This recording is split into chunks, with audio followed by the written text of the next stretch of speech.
the only decent evidence that they have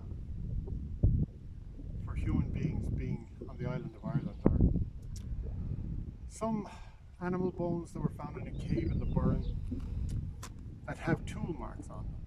So clearly the bones were scraped with tools that had been used by human beings. And they say that that's evidence of something. There were probably flint tools. I don't believe there were metal tools at that time, because the Bronze Age is only 3,000 years ago.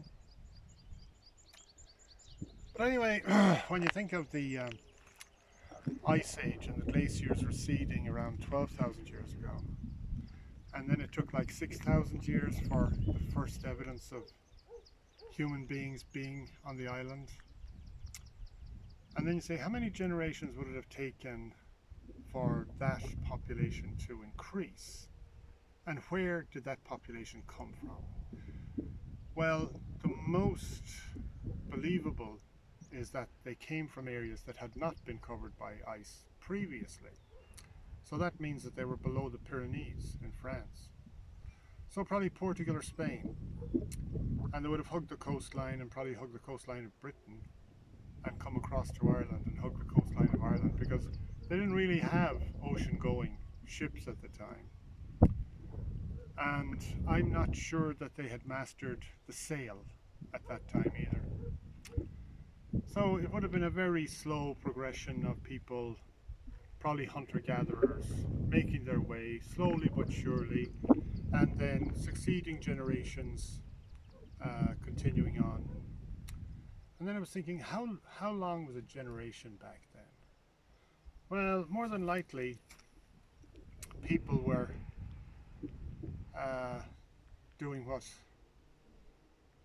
nature says once they had reached puberty, so probably in the mid-teens.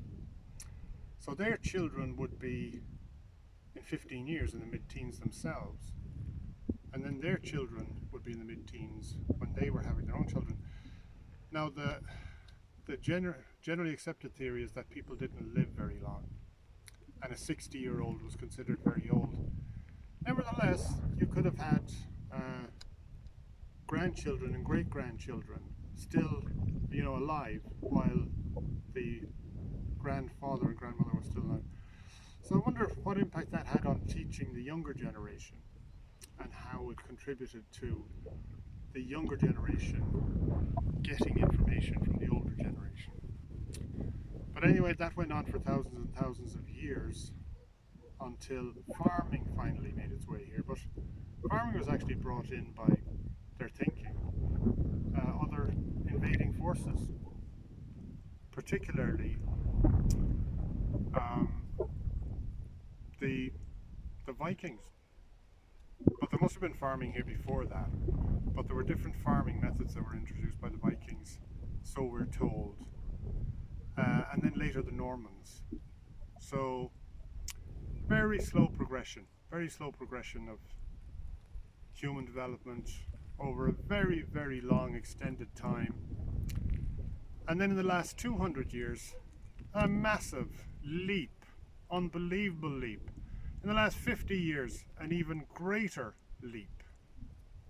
If I turn my head to the sky now, I see 4 jets heading for the USA. All that stuff happened essentially in about the last 50 or 60 years, in my lifetime. So it's interesting to think that things moved at such a rapid pace, and an accelerating pace, we've been told, and we've been led to believe, that the developments will be even more rapid in the future. It's going to be hard to keep up.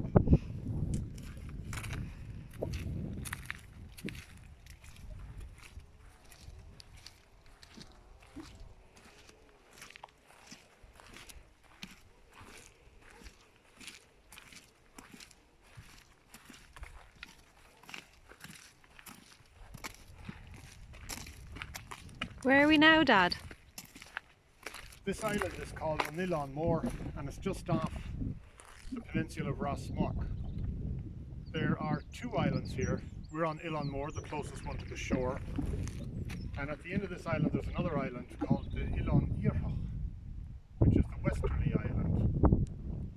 And then there are some smaller islands, Ilon the Gapel, north of this particular island here, and Crow, which is about a 30-acre island or so north of Ilon Iarthach.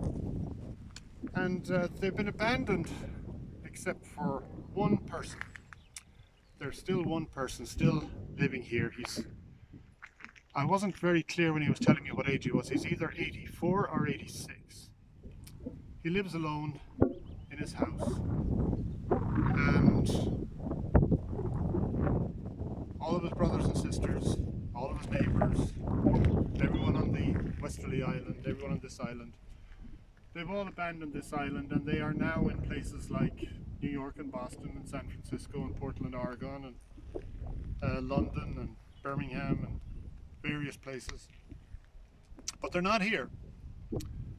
And at one time, I'd say that these two little islands here probably supported at least maybe 200, 250 people in very basic circumstances.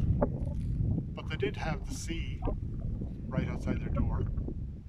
And of course, I know that fishing was much more productive back 100 years ago, 150 years ago.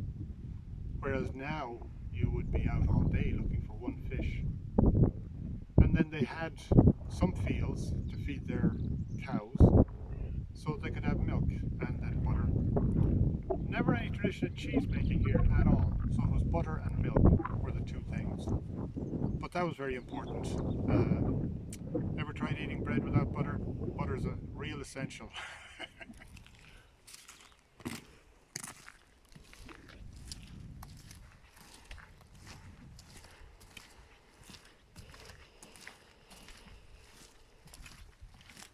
What was it like growing up in Rosmuc, Dad?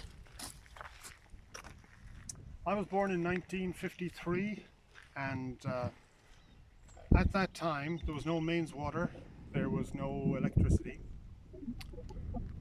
and life was pretty simple.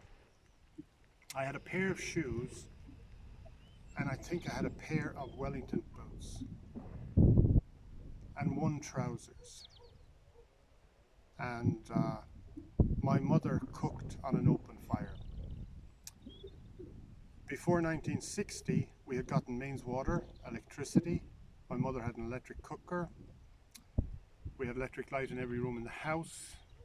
And because of the mains water, we had put a bathroom onto the back of the house, and we put in electric immersion heater so that we had hot water for baths. So total transformation in a very short space of time. And then it was just all improvements from there on in. I think the road outside our house was just a rough sand road. It was covered with tarmac. I think the phone line came into Rosmuc. There was loads of stuff like that. So it was a quick, pretty rapid transformation from what it had been prior to then. Now, we'd seen those developments in Galway because my grandmother and grandfather lived in Galway on my mother's side, and they had had those advancements for a long, long time. But they finally came to Rosmuc, and Rosmuc at that time, I was going to the national school. There were 176 pupils in the national school at that time. I didn't know a tenth of the children that went to school with me because there were so many there. And now I think the national school is down to less than 30, maybe 26, 28. And from the looks of things, going down and continuing to go down. And make you wonder. And of course, I don't know if I'm wearing rose-tinted glasses when I say this, but everyone seemed to be doing okay back in the day. There was no cars, there were no televisions, there was no fridges. A lot of people didn't have either gas or electric cookers. But people seemed pretty healthy and happy. I don't know if I could say that about today. But we'll see. Maybe things will change after the worldwide pandemic, and people will get back to being more focused on the important things, which is don't get too stressed about making money so you can have 2 cars outside the door and so on. You know, maybe it's a trap of sorts. Then again, I think someone famous once said, money is not the most important thing, but it's pretty important. It's up there with oxygen. I'll let you guys guess who said that.